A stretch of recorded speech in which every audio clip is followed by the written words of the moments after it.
Joey Poplock. Today we're going to talk about my computer history. It may be a trip down memory lane for you, and it also may be a history lesson if you're not familiar with what I'm going to be talking about. My first computer was a Commodore Pet, 8K of memory, no floppy disks, no hard disks. It just had a tape drive for storage. In order to do anything on the screen, you had to type in a basic program. Just to say hello or goodbye is what this would look like.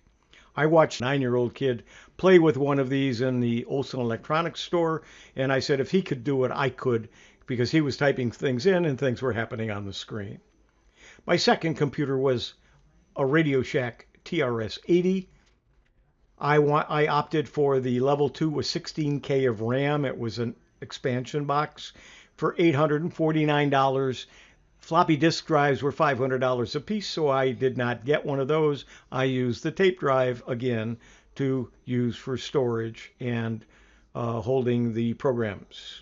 This is what it looked like, minus the expansion box. I also purchased one of the first dot matrix printers for under $1,000. I bought an Oki Data Microline 80 for $999.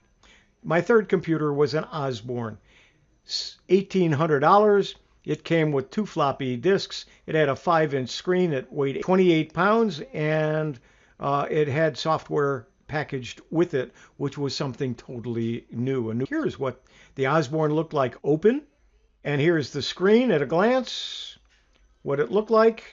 Here's what the screen looked like, 183 characters across.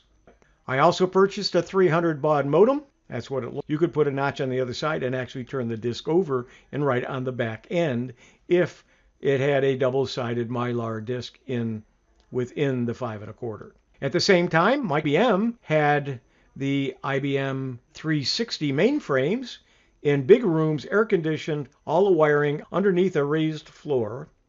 The workstations were dumb terminals connected to the mainframe either by direct wiring, or if it was in a different building, a different city, you might rent telephone time to connect to the mainframe during certain periods.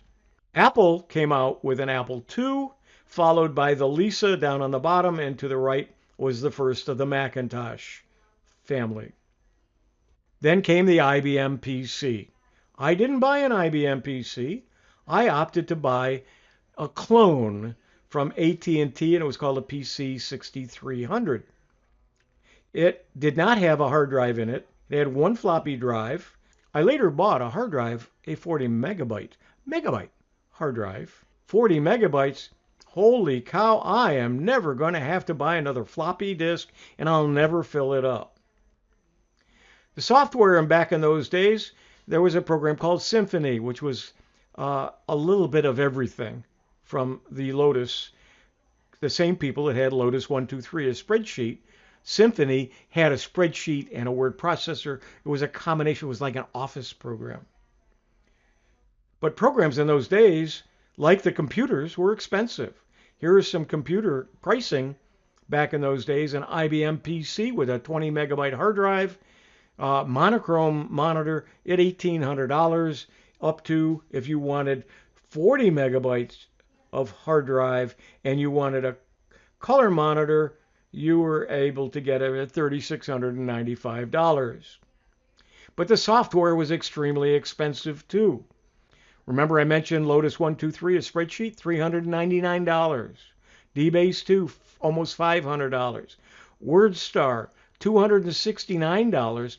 But WordStar didn't come with a spell checker. That was another $150. And if you wanted to use a mail merge, that was another $150.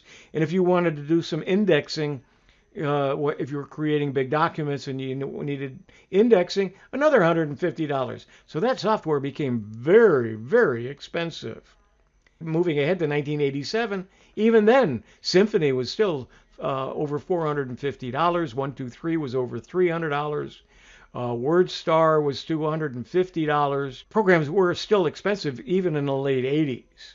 Just to look very quickly, different DOS versions. Remember, DOS was in the first IBM PCs and the first PC clones. However, it didn't become popular until The first computers, the XTs, came out in about 1983, and that was PC-DOS 2. And we ran DOS until about 1995 with PC-DOS and MS-DOS 6.2 and PC-DOS 7.0. Then we went to Windows. 1985, Windows 1, on to the current Windows in 2015. It's been around for 6 years now. Here's the Windows version history, starting in 1985 and how it moved from Windows 1, 2, 3, NT, Windows for Workgroups, Windows 3.2, Windows 98, Windows 2000, Windows ME, XP, XP Professional, Vista, Windows 7, Windows 8, 8.1, and then Windows 10. The Apple operating systems were first introduced in 1978, and they have progressed, and they still continue to update their operating systems. iOS for the iPad and iPhones have been around since 2010, and they haven't had a lot of versions, but when they do, they are major version updates. Androids, the first Androids were about 2008, 2009, and as they have progressed, they were first given names of desserts back in 2019. They decided to go just with the numbering, and so there's Android 10 and 11, and 12 will be coming soon. The Chrome OS was based on the Chrome browser, which came out in 2008, and as the browser has increased, the same version numbers are what are being coming out with the Chrome OS. The most current is version 88. 89 is in beta, 90 and 91 are in very early stages of testing. Linux, there are tons of Linux distributions, or called distros. Just to show you, here's a huge list of all of the ones that are available. I'm not going to even go into all the different ones or what they are. It's just there's a lot of Linux operating systems available, and those are mostly free. Going back in time again, this is an article from 1984. Several hardware peripherals for the Macintosh were introduced. A 5 megabyte Omni drive priced at $1,700, $1,800. An 11 megabyte drive is priced at $2,500. And a 16 megabyte version will sell at $3,200. And a 45 megabyte for $5,000. That was in 1984. Another problem in those early days was the fact that if you owned one kind of computer, and even if you had the same software, you couldn't read the disks from other brands and other operating systems.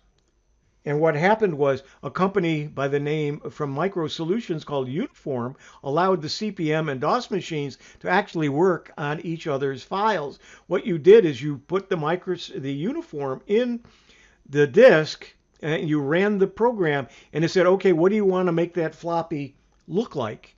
And you chose which one you wanted, and then what it did is it faked out the Ibm Pc and said, okay, what you have is a Kpro, or you have an Osborne, and we're going to be able to read that data and then copy it over to the PC, and then you can stop using that software, and then we'll be able to read the file. Not only couldn't they read the files, they couldn't read the disks. And also back in those days, to download anything, it was slow. Remember, we talked about a 300 baud modem, 1962. If you wanted a 300 baud modem, it would take, and you wanted to download a 1 gigabyte file, it would take 323 plus days. In 1976, we were up to 1200 baud modems, and it would take 80 days for that same 1 gigabyte file. And if you look down today, if you have 20 megabits per second internet broadband, you're doing it in 7 minutes. And if you have 200 megabits per second, you're doing it in 42 seconds. Things certainly have improve. Thank you for joining. I hope you learned a little bit about my computer history and computer history in general. I'm Huey Poplock.